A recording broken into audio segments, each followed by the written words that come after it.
That was very moving, Jenny. I just really love the emotional scope of this work. Now, my job is going to be how can you make this work better, right? How can you take the approach that you're taking and and make it even more so? How can you express the things that you need to express with this kind of scoring, and not to inject myself and say, oh, you should have done this or you should have done that. Now, you'll notice quite a few changes that I've made to the score that you sent me, just to sort of make, just to fine tune the layout, and I also made it a transposing score and so on. So, I mean, those are all details that aren't, they're really nothing that you had to take care of to send it to me, but definitely the score as it was sent would have required a little bit of work to kind of get it to to be a little bit more presentable for, say, like a copyist, or if you were entering it, say, in a contest, or if you were getting it ready to show to an orchestra or conductor or something, have it in a reading. There would have been some things that you would have needed to take care of. Now, I've made a little note here, added by Thomas. And it was just adding these dynamics here that I've got in parentheses. I just felt that it was really needed in order to bring out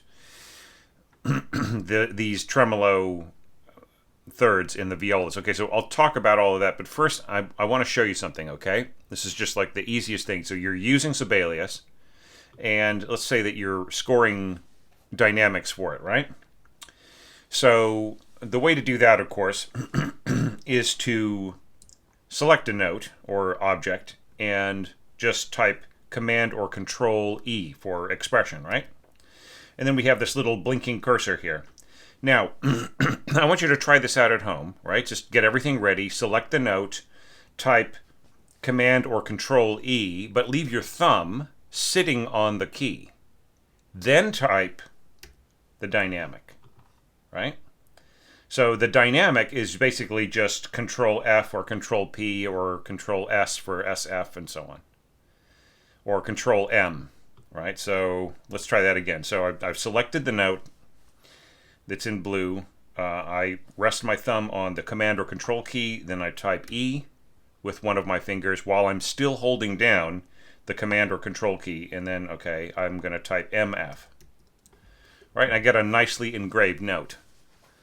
So I'm not recommending that this be mezzo forte, but I'm just doing that by way of demonstration, right? Because I'm noticing that all through the score, all of your dynamics are just written in regular, just the whatever font is available, Palatino or Plantin or whatever.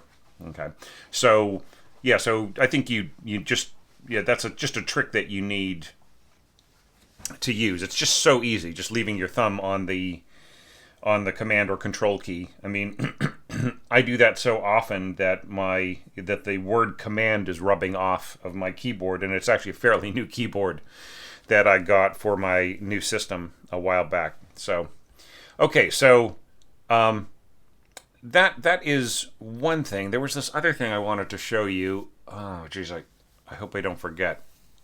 Yeah, no, okay, so and that is, I will show you when we get to harp, and there's something else I want to talk to you about harp, but it's just a way of making dynamics universal, right?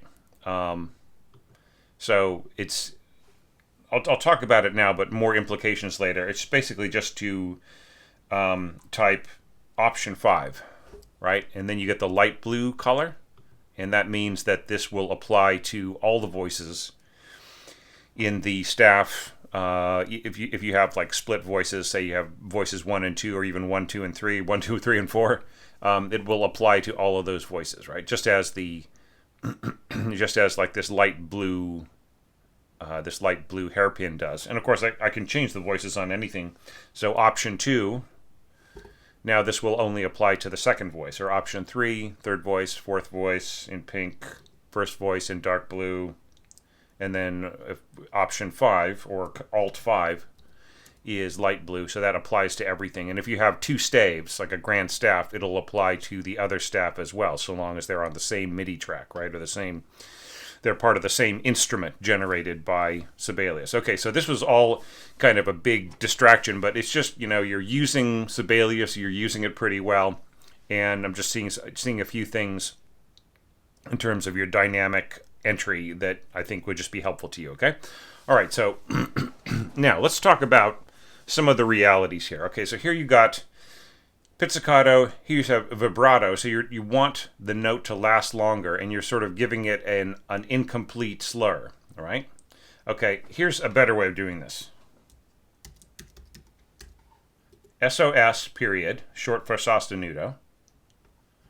Okay. There you go. And then the player will just hold, they will just make this, they'll give it some vibrato and they'll make it last 2 beats, right? So you kind of don't need, and you have the same thing here, and this kind of doesn't make any sense because you have a pitch after it. The cellist will, and you barely even need to say vibrato, because that is one way, using vibrato is a way of making sure that the pitch lasts longer, right? The vibration keeps the note alive. So you don't even like that. That's just a common thing. It's just the way that they do it. So you don't need this, and you don't need sim either. That's just confusing things, right? Okay. So the next thing is dynamics. All right. So you're starting off sforzando pianissimo, right? And I feel that it's just so soft. You can hear it in the mock-up. Just how soft that pianissimo is so quiet, right? And the oboe, since it has this beautiful generous sound, even at piano, sostenuto, it's really is really burying the violas here, right? Violas they're already a little softer than usual, right? So I would just say, look, watch out about going so soft. And then here you have mezzo piano in your double bass, and it's really loud. What if everything were marked piano, right? What if this was sforzando piano, and this was piano in the bass, and this is piano in the oboes? And then give everybody this swelling dynamic here, right? And you could, the way that you could do that here is just have a little bit of a crescendo to here or crescendo to there, hairpin, and then diminuendo coming out of it, right? So just having the peak of the crescendo delayed a little bit, and it would you sort of still feel the lift from beneath. It doesn't have to exactly coincide with what's going on above. So my cat has just decided to play the piano because he wants to sit on top. So anyways, all right, back to the scoring here. So yeah, so I feel that this you're trying to keep everything really simple, right? Just really minimal, and it's a fairly striking introduction. And it's great. You're leaving out the octave above. You are just having this this stay just the harmonized from below and a single line above rather than an octave. Then here you've got doubling at pitch by the English horn. So, all right, so what you need to know about this, Jenny, is that when two oboe players are playing the same exact line, like A2, or an English horn player and an oboe player are playing the same line, what happens is that the line becomes kind of harder sounding. So there's like a certain kind of a softness, a certain sort of butteriness to the sound of a solo oboe, right? And that is because the oboist just has complete expressive freedom, because there's nobody else there's nobody else on their line. They can just play as expressively as they want to, and just generously and add their own nuances and everything else, right? So it's just a very common thing. However, when you add a second oboe player, or say an English horn player, essentially the same thing, in terms of of them listening to each other and everything else. The players have got to rein in the absolute freedom of expression. So the line will become simpler, okay, and it will become more trumpet-like, right? So that is generally what is going to happen here. Now, like, mock-ups are not fine-tuned to really express that. They are a little and they aren't, but it's but I would say in this case it's not really showing you how much blockier. Blocky is the wrong word. It's kind of straight. Like the playing will straighten out a little bit rather than being quite as generous. Now, I like the fact that you haven't imported the piano slurs into the score.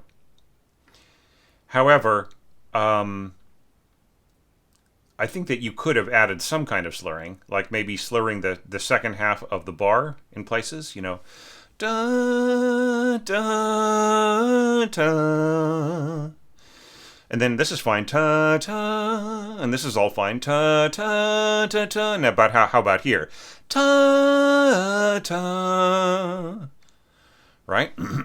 And if you're going to slur across here, which, I don't know, I mean, I guess that's okay. What about the other instruments that are doing it or not doing it, right?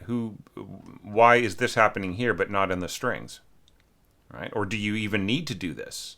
Maybe you could have like a portato on this, like a slurred tenuto over these notes, ta ta ta ta ta ta ta ta ta. All right, so that's what you would get if you did a slur marking between these repeated notes, but had like a tenuto mark, right? So it's kind of like coming from the gut. The articulation is coming from the gut rather than necessarily being tongued, right? And then if you got rid of this slur, but you put one here and put one over here, you would get ta ta ta ta, right? So I mean, there are ways of managing this that it's kind of strange though. It's like you have the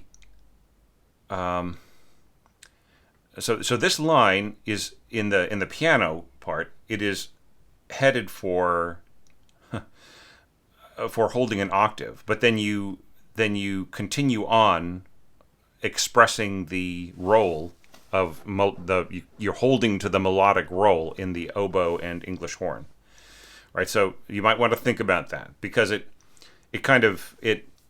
takes away the sense of a middle voice, which is in the piano part, right? So the melody ends up in octaves, and then the middle voice takes over. But here, like, you have kept the melody in the melody instruments, so there really kind of isn't a middle voice. There isn't any relief in terms of the voices playing off of one another, right? So just think about those consequences. And then you've got little touches of timpani. I mean, they're all fine. I don't know how. I mean, it's almost like a pizzicato octave, right? So as far as that's concerned, it will work out okay. And you've kept the dynamic very soft here in the timpani. It could probably be up to piano, right? So if this is mezzo piano, you could have piano in the timpani and bring it up just a little bit.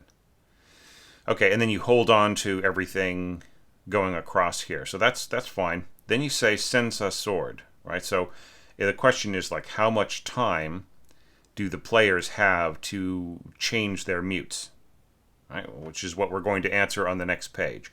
But before I jump to there, let's just kind of look at the way that all of this is scored. So I would say, just, aside from having some reservations about keeping the melody in the same instruments rather than trading off to a middle voice instrument, keeping the rolls the same, losing some nuance, by having these instruments doubled. I mean, it is a beautiful sound, but it just has less. There's less variety to it. And one last thing too is, what does crescendo mean, and how big does it get? Right. So we have mezzo piano, crescendo, back and forth. So we're assuming that this is still mezzo piano, this is still piano, right? And then crescendo to what, right? I mean, how big do you want this to get? You have got to tell the players, right? So because if you're already mezzo piano here and you're going crescendo and you're getting louder, does that mean that this is mezzo forte? Is it forte? How big is it, right? I think you really have to tell us. I think it would be better to just get rid of the crescendo mark and just put in a hairpin as long as you want it to be. Give us give the player a destination dynamic, and then fade out. So, I mean, I see what you're doing here. You're keeping the English horn behind the oboe, but it's going to fatten the sound of the oboe a little bit, right? And so if that's what you want there, then that's cool. But it's still, there will still be a limitation on the expressiveness of the oboe compared to it as a solo instrument. One last observation about this is, do you really want the second to be the person who says this, right? And the reason why I ask is, like, I don't know what your situation is, what availability of players and so on that you may have. You may have never worked with an orchestra, or you may have worked with several by now. I don't know. But if you're in a situation as a sort of a breakout composer, somebody who has yet to get a lot of performances by orchestras, you may end up working with a student orchestra, a community orchestra, a semi-pro orchestra. And in that case, like, the real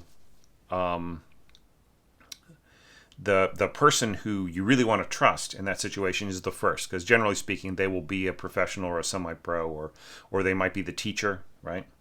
And the second might be the student. So it might be better to just give this entire line to the first in a situation like that, right? Don't necessarily count on the second player having the same capability. It just depends on the orchestra. I mean, like, if I working with the New Zealand Symphony Orchestra, I can count on their second to be just about as good as their first, right?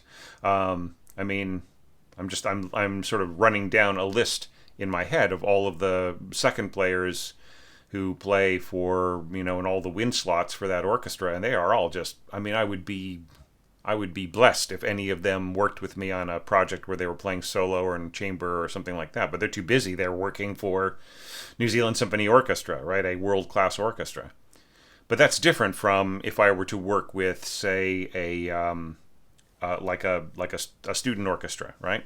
Like the first oboist might be really, really great, and the second oboist might have, like, they might have started less than 6 months ago, right? So it's really is a different kind of thing. So just really watch out, like giving the second the prominent role right off the bat like this. All right, it's just a caution. It's not to say that you should never give your second player something interesting to do. It's just like being aware of what's available in the situation and so on. Right?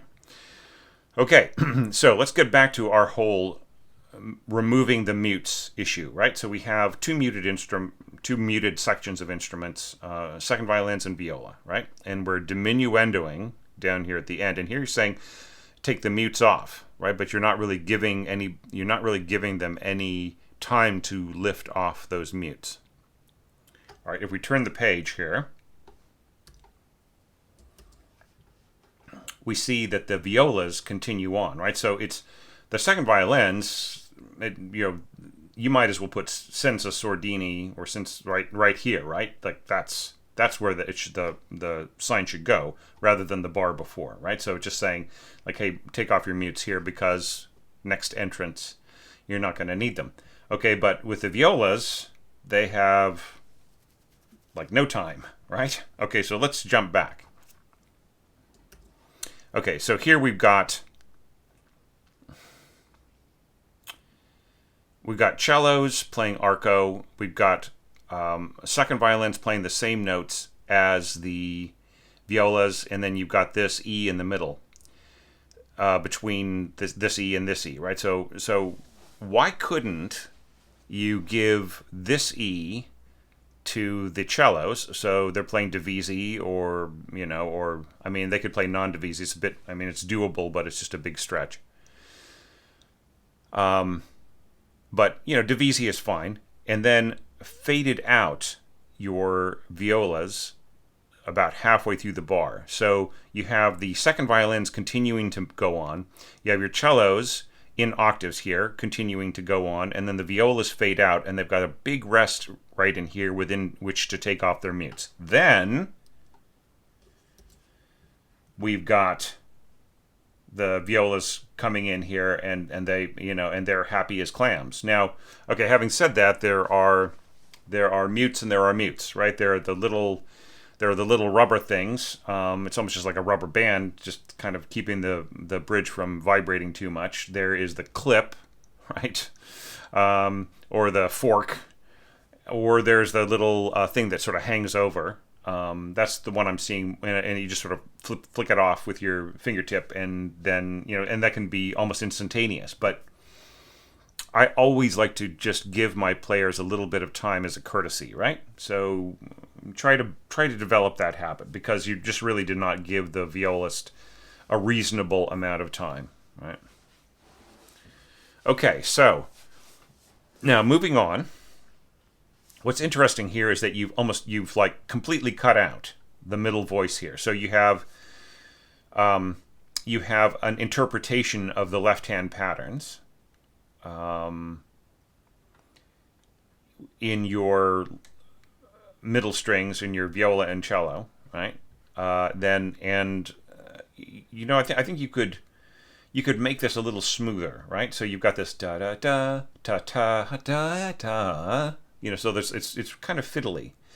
What if it were all slurred, right? What if you had slur, slur, slur, slur, right? Then I think you get a much smoother feeling, right? As the way that it is scored right now, it just seems that like there's a lot of stops and starts to the flow.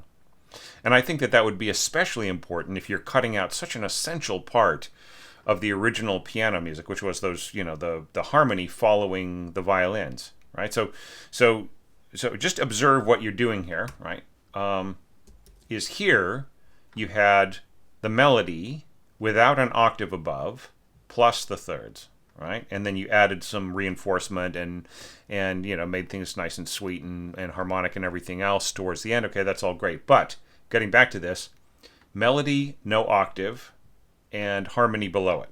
Now, getting on to the next page, we've got melody, and it's in the same register, right? So you're not changing the register at all. So it's going to just seem very familiar to the ear. There's no change. There's no, what's the shift, right? If this is a new section, and there's a new day dawning, or there's something new happening in the music, where is that, right? Is there something that you could bring into this music that makes it feel new and fresh? Could it be just bringing it up an octave, or could it be I like the fact that you're changing it to the strings, so that may be enough of a change for you, right? But I would say,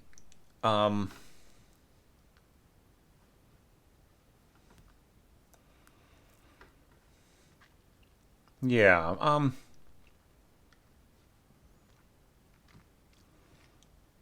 yeah. So I'm just kind of looking at all of these. There's a lot of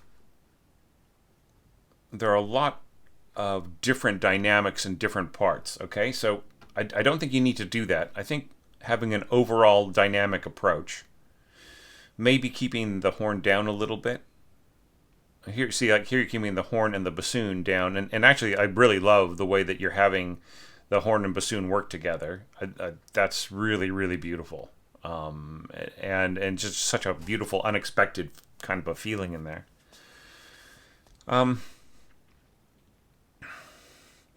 Could the first violin have started piano, and could we have had like pushed into this and come back out, and then another push and then coming back out again, right? And that way, that by the time we get to mezzo forte, right, it is, it's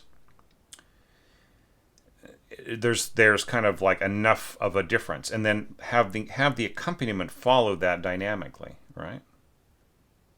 Da da da da da da da da. Just like to have more more nuance to the accompaniment, because they're like the thirds that harmonize the melody from below are completely absent, right? So it's very stripped down. So it's a very simplistic color. So I just feel like the accompaniment can't be too far. It can't be too submerged underneath the melody, right? Either bring up the lower strings here to, or middle strings here to mezzo piano, or bring down the melody to piano, but just like have it more integrated of a sound. If you're going to go up to mezzo forte here, increase, right? And this is kind of strange, mezzo forte, diminuendo, and then mezzo forte again. So you would almost have to say mezzo forte subito, right? So because you're going mezzo forte, diminuendo, and I would give a destination mark if these are going to be different, right? So mezzo forte, diminuendo to piano. And then you can just say mezzo forte. You don't need to say subito here. But it would be really nice to know how big and small you're getting. The assumption here isn't just that you're going to go back down to mezzo piano, all right? Okay. Okay, now here you are adding flute, second flute. Okay, so, and once again, I mean, I just feel it's stronger to just give the first player, I mean, that's really the first player's job for this kind of a thing. However, what you have to deal with here is the flute is in its softest register, right? It's very, very soft in there. And then as you get up to this D, it's a bit stronger, it's a bit more resonant, but then you're going back down to G, right? So what else is happening there? Okay, here you're going all the way up to forte here, and we have the horn and the bassoon pushing up to a mezzo forte. So with all of this pressure, the flute is just going to serve as a little bit of sweetening to the violin, and it may hardly be audible at all, right? So it's the kind of scoring where, like, a clarinet might get you the same kind of cool sound added to your violins, which is, I think, the purpose, without losing too much power, right? It just really feels like that the flute is kind of, it's not really adding a lot to its role here. It's like its role is not just really it's not really all that strong. Okay. But I do like the drop in dynamic, right? I think it might be better to go, like, don't score piano here, have a diminuendo and then piano here, right? Da da, sorry, da da, and then da da, right? So just, and the same thing, just diminuendo to pianissimo, right? And then here, see, you've got mezzo forte crescendo, and then everybody crescendo a little bit, right? But yeah, so I would say, just like, if you're going to micromanage the dynamics in here, I would rather have the winds and strings be sort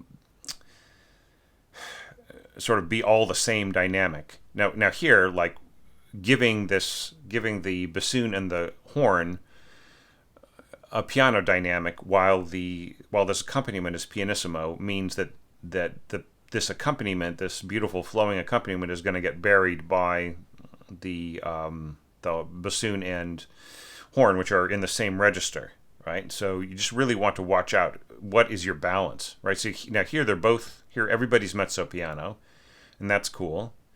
But I mean, shouldn't the accompaniment all be pianissimo here, including these somber dotted quarter notes? So there's just some fine tuning that needs to happen in here. And once again, I think that there is more of an opportunity to slur, right? Da da da da da da da. Down, up, down, up, down, up, down. I'm not singing with the right rhythm, sorry. But yeah, so it's there. I think there are ways of making this all kind of smoother. Just just using a few more slurs. Watch out for leaving them out, right? Okay, next screen. Okay, so here things just really start to get gorgeous.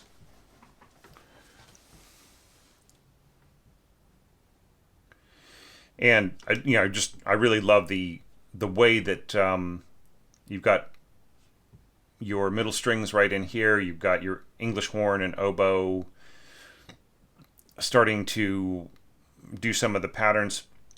So I'm not sure what simile means. Do you mean slur the same way? You have to write in the slurs. You cannot simile your slurs. Slurs always have to be scored the same way for everybody all the time, right?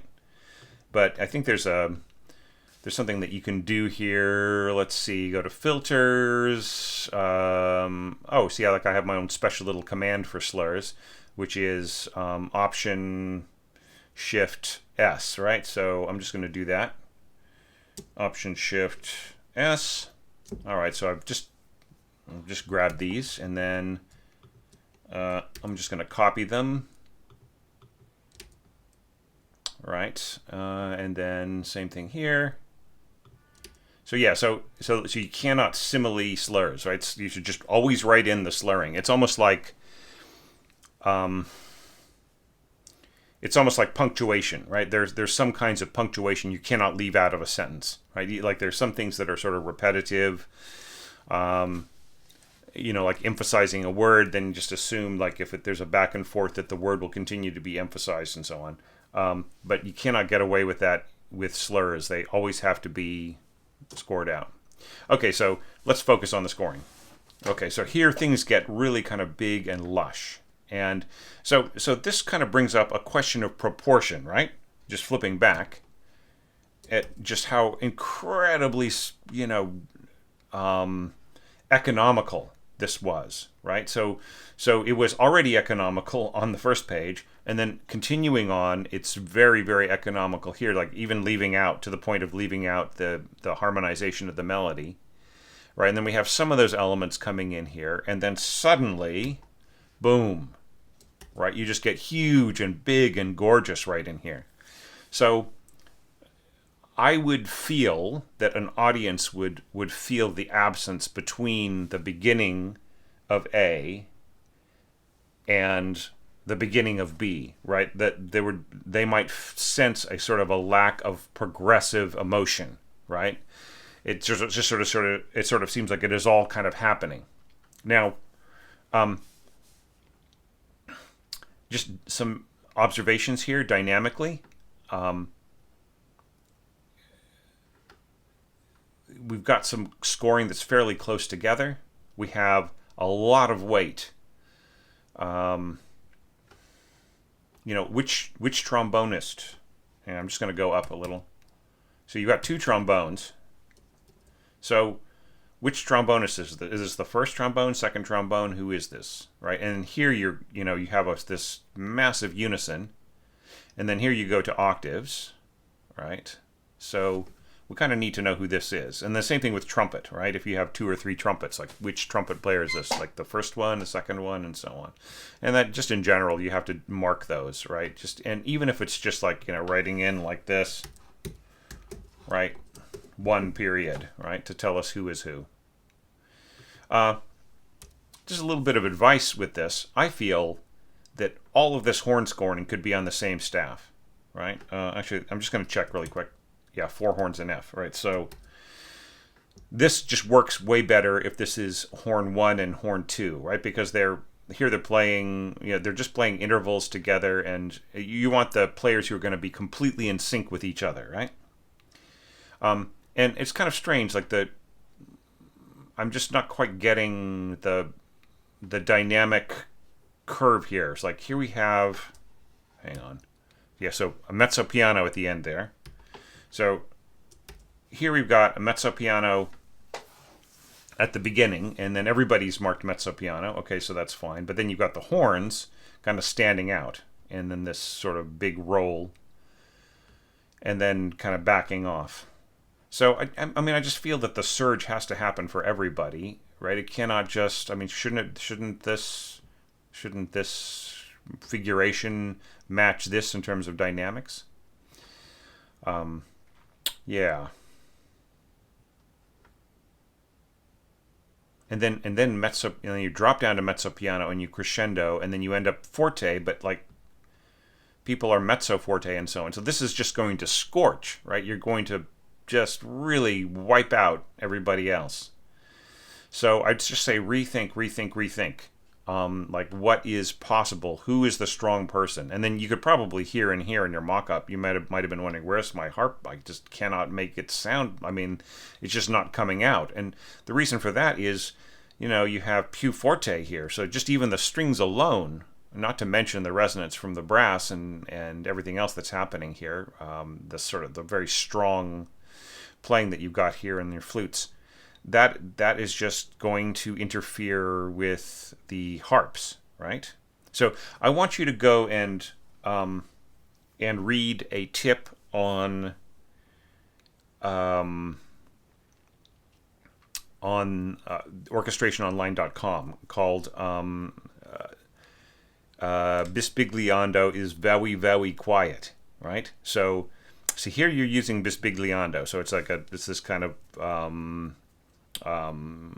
sort of kind of a tremolo that happens in harp. The problem is that you usually use alternating pitches, right? So E and F flat, right? Just kind of playing together, and it just doesn't. It's just not very loud, right? It really is. Bisbigliando means whispering, right? So it's a whisper, right? So like I know you had these plans just to go up there to scorch and just have your harp going, but the thing is, it just doesn't really. It just doesn't. It's not strong enough to do what you need to do. So like if you wanted to get that sound, then probably you would need, like, say, a combination of tremolo violins and maybe like marimba or vibraphone, or maybe even xylophone with soft mallets or something like that. You get combining those instruments, right? So here you have to really think that you're scoring the piccolo up a third from the flute, but the piccolo is going to be quite a bit weaker than the flute, right? You're giving the piccolo the E above the regular concert flute on a really strong C. So it might be better, like you have two flutes, right? So just give both flutes both pitches, right? Just have this be A2 and then go to thirds, because it's just the piccolo really is at a disadvantage here. And timbrally, it really hasn't got the juice, I don't think, to really carry off this fortissimo as an equal partner to the flute. And then here, kind of getting very low, doing this unison and so on, is not as strong as it would be just if you had first and second flute playing together. Now, there are some wrong notes right in here compared to the piano score, so you might want to look up certain things and see if you can fix them. All right? Okay. Yeah, so just to get, to really underline, like, it's not to say that, just because, like, the piccolo here is a little weak and you can't do Bisbigliando really loud or whatever. That's not to say that what you're scoring here there's anything bad about it. I mean, I think it's really, really great.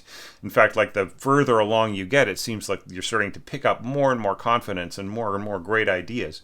There's perhaps some overemphasis, right? Just like these big octaves where you've got so much heavy brass, and you've got the bassoons in as well, and the bass clarinets, and you've got just a lot of weight down low that you probably don't need. But that doesn't mean that you couldn't just lessen the weight a little bit, right? And then here, you've got this beautiful, rich figuration right in here, and then the violins and the violas reach up into second violins, and first violins, and so on and so forth. And like we are losing the doubling in the oboes, and you can really feel it, right? You can hear it in the mock-up, and you can feel it in the it's getting just this, without any support from the winds, is getting stopped by, ta-ta, this sort of heroic trumpet and horn scoring and timpani rolls and so on. Right, so I would just say, like, all the more reason why you should just keep these players in the game, right? And then right in here, I just sort of really feel the absence. Like, there are so many people here doing things that are, that could easily be done by other players, right? So here you've got what's a sounding concert E, right? Sorry, that was wrong. You've got a C sharp down here, right? So, couldn't like the the bassoon cover that? Like first bassoon and second bassoon be, like the first bassoon could be covering the notes of the bass clarinet, and the bass clarinet could be helping out with this rising, right? So I just feel like the harp is definitely not strong enough to compete in this, especially with so much weight in the bass and so on, like the contrabassoon and the brass, even though they're mellowing off very quickly to mezzo piano and piano, that the harp just doesn't have the power. A lot of its resonance is getting swallowed up, even though it should work, right? But you've got nearly a fortissimo here in your strings, and that alone will just wipe out the effort of this harp to come through, right? So it would really, like, you would have to have fortissimo harp and mezzo forte or mezzo piano strings to get this to balance.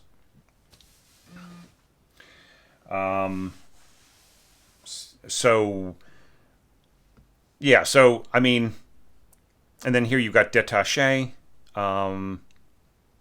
very cool. Yeah, so I mean, like, and this is just so gorgeous right in here, and it really works great. Now, here I'm noticing that you've got up rolls, up arrow rolls. You do not need up arrow rolls unless you have some down arrow rolls, right? This is so cool. You're throwing in a harmonic at the fifth and so on, and probably like, I mean, there are probably ways of getting that pitch more simply. Okay, but like, don't even worry about that. So just to talk about up arrow rolls, only use up arrow rolls if there are going to be some down arrow rolls that need to be contrasted in terms of their function, right? So just have, if you're not going to do that, just have a standard roll mark, right? And then as far as using the squiggly line for glissando, it's best like when you have the squiggly line being used as a roll mark, and so it's just better to use, I think, just a straight line. And most harpists I've seen prefer that. And then give the harpist a diagram. I don't know if you got it yet, but what you should try to check out here is the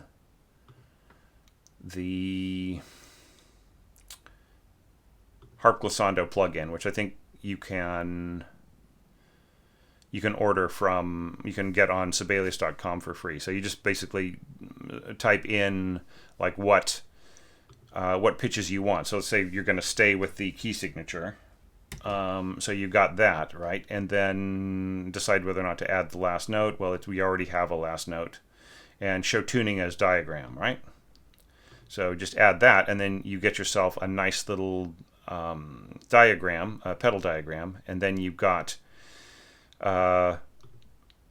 then it also generates, like, see this big blue blur. This is a bunch of little MIDI events which all add up to a progressive glissando going upwards, right?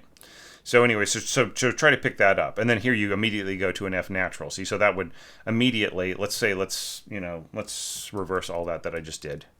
Okay, so you get this big thing. So you might get a raised hand at rehearsal with the harpist saying, "Look, I don't know if there's F natural in the glissando, and you've got one on the next bar. I'm not sure what to do here." Right. Okay, so anyways, so there's a lot more in there that I could cover, but I feel that those are the the main points. But I mean, the biggest point of all, though, Jenni, is that you really scored something gorgeous here. And so I just really feel it's worth pursuing, right? Which is the only reason why I'm spending so much time uncovering a bunch of things that are, some of which are basic, some of which are more subtle in terms of, finessing your dynamics and trying to find proportions of things and balancing your scoring and all those other kinds of things, because that's where the real craft is. And that's what makes your score sound gorgeous, right? So think about a lot of those things, and there are going to be some things that I missed. Hopefully you'll get some really great comments and feedback below, but my main message is do not quit. Keep throwing yourself into this.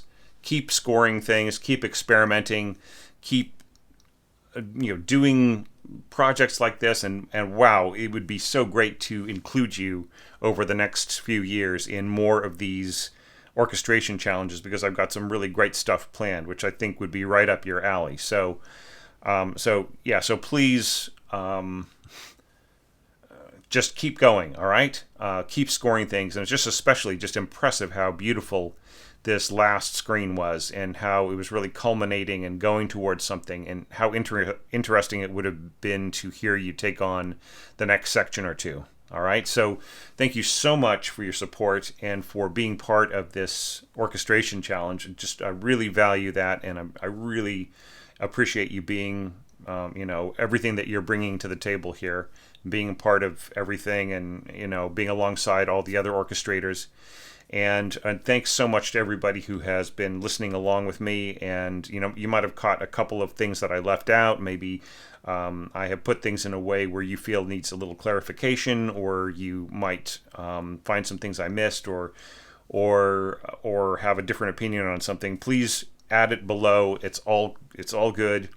And I would just love to hear more feedback for Jenni and for all the other participants at this level, and everybody here in this semi-brev level. If you can continue to comment on each other's scores, so just almost like your own little group, right? Your own little organization of scores, because I think that that's really valuable. You guys will have perspectives on each other's scores that perhaps people who have taken on different groups will not have, right?